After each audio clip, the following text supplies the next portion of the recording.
ছোট্ট একটা প্রশ্ন করতে চাই, বলুন তো এই রমাদানের রোজা কার উপরে ফরজ? বলেন।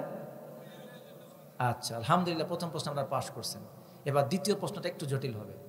সেটি হলো, আমাদের আলেম যারা, আমার ওস্তাদকে বলবো আপনি যেন উত্তর দিয়ে দেন, তারা তো ঝামেলা হয়ে যাবে।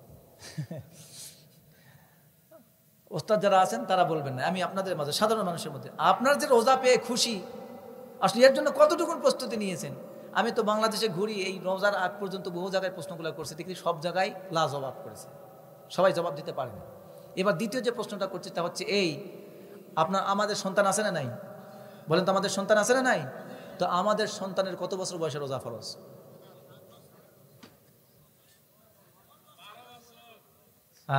আল্লাহ, আচ্ছা ঠিক আছে। এই যে দেখেন, তার মানে সবাই উত্তর দিতে পারলেন না। আচ্ছা, 10 বছরের পক্ষে কারা হাত দেখেন তো, হাত তোলেন, হাত তোলেন। যারা 10 বছরের পক্ষে, যারা উত্তর দিতে, তারা যা দিতে পারবেন না তারা চুপ করে নেবেন। যারা 10 বছরের পক্ষে তারা হাত তোলেন।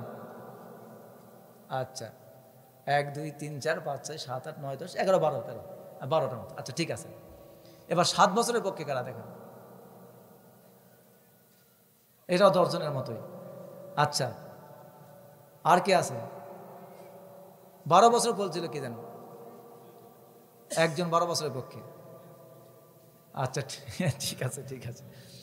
আচ্ছা দেখেন, যে সামনে রমাদান মাস আসতেছে, আপনি যে বলবেন আপনার সন্তান বা ছেলে মেয়েকে রোজা রাখতে বলবেন, এটা যদি না জানেন তা রোজা কাকে রাখতে বলবেন আর কাকে রাখতে বলবেন না, ওর জন্য রোজা রাখা আসলে ফরজ কিনা, আসলে ও রোজা রাখবে কিনা, এই ব্যাপারে আপনি যদি সঠিক না জানেন তো ওকে রোজা রাখতে বলতে পারবেন? একজন ব্যক্তি তার উপর রোজা ফরজ নয়, বাধ্য করে চাপাই দিয়েছেন, ও এখন ভাবতেছে ইসলাম মানেই তো কঠিন, কি তাই মনে করবে কিনা, এই যে বিষয়টা আমরা জানি না। এবার আমি বলছি শুনুন, রোজা রাখার জন্য 7 বছর ও 10 বছরের কোনো ইয়ে দেওয়া হয়নি, বালেগ হওয়া সত্য। কি হওয়া সত্য? বালেগ হওয়া সত্য। এখন বালেগ হওয়ার ব্যাপারে তাফসীর ইবনে কাসিরের মধ্যে আসছে, একটা সন্তান কখন বালেগ হয় এর জন্য 3টা আলামত বলা হয়েছে। কয়টা আলামত? 3টা আলামত বলা হয়েছে। 1 নম্বর হলো তার যদি স্বপ্নদোষ হয়, আর মেয়ে হলে মিনিস্ট্রেশন হবে। কি হবে? এটা হলো তার বালেগ হওয়ার প্রথম স্টেপ, এটা হলো বোঝার জন্য। দ্বিতীয়ত, সবার তো একই সময়ে স্বপ্নদোষ হয় না। 2 নম্বর হলো, এটা যদি না হয় তাহলে ওর গোপন অঙ্গে বিভিন্ন জায়গায় যে পশম গজায়, এই যে বগলের নিচে পশম আছে না, এই পশম, তারপর মোজ গজাতে শুরু করবে, দাড়ি গজাতে শুরু করবে, হালকা হালকা দেখা যাবে যে চুল। এমনি স্বাভাবিক লোম আর চুল এর মধ্যে পার্থক্য আছে না নাই? তো এই চুল যখন বুঝতে পারেন চুল গজাতে শুরু করছে, তাহলে বুঝবেন সে কি হয়ে গেছে, যে কোনো একটা পেলেই হয়ে যাবে। 3 নাম্বার হলো, এটাও যদি না হয়, 3 নম্বর, আপনার সন্তানের বয়স আপনার জানা আছে না নাই? আপনার সন্তানের বয়স যখন 12 থেকে 15, 12 থেকে সর্বোচ্চ 15, সর্বোচ্চ কত? 15 ওভারটেক করা যাবে না, এটা হলো চূড়ান্ত সীমা। 12 থেকে 15 বছরের মধ্যে আপনার সন্তানের উপর রোজা রাখা কি হয়ে যাবে? এরপর আর কৈফিয়ত দিতে পারবেন না, বাবা তোমার বয়স ছোট, তোমার এখন অনেক পড়ালেখার চাপ, তুমি আরো পড়তে হবে, তোমার রাত জাগতে হবে, তুমি রোজা রাখো না। এটা বলা মানে বাবা কবিরা গুনাহ করলো, সমস্ত গুনার দায়ভার বাবার উপরে আসবে। নাউজুবিল্লাহ বলেন। তাহলে আজকের একটা প্রশ্নের উত্তর পেয়েছেন তো?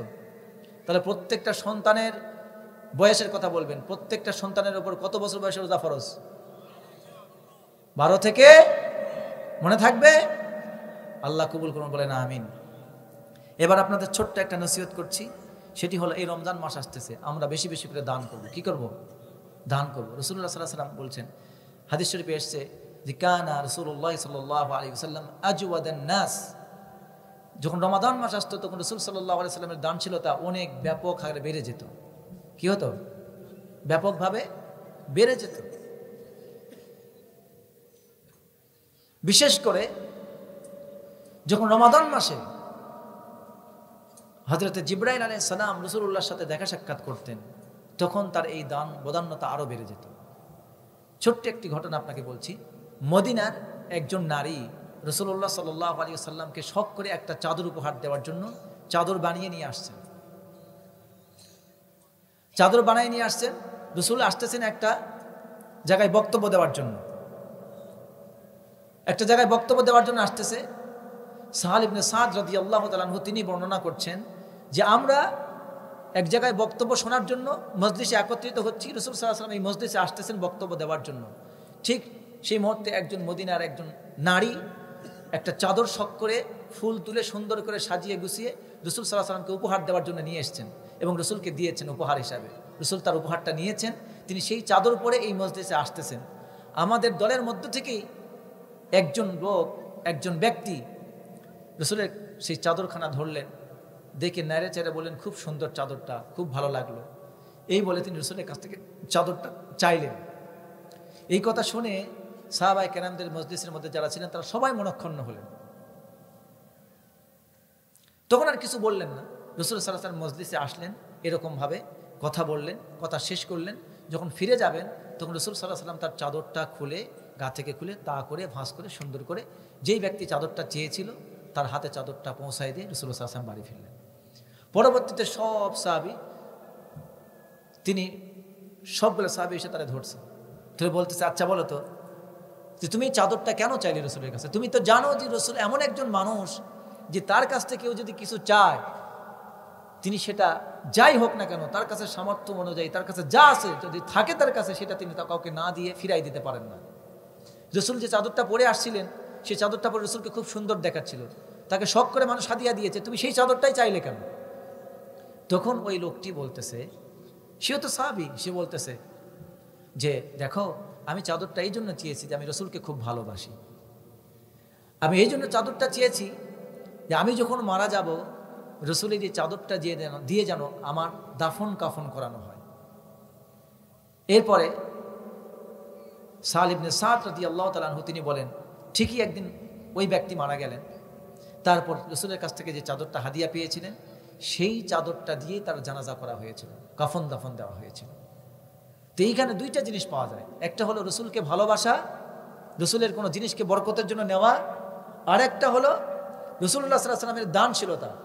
তার কাছে একটা চাদর ছিল মাত্র উড়বার জন্য, সেই চাদরটাও একজন মানুষ চেয়েছেন, তাকেও তিনি ফিরায় দেননি, সেই চাদরটাও গল্প করে বাড়ি ফিরে যাওয়ার আগে তার হাতে দিয়ে গেছেন। সুবহানাল্লাহ।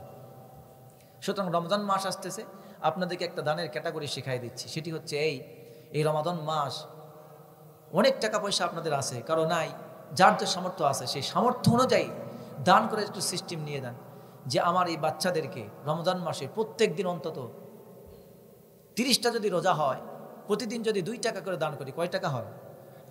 60 টাকা হয়। সন্তান যদি আপনার 2টা হয় তাহলে কয় টাকা দিতে হবে? 120 টাকা।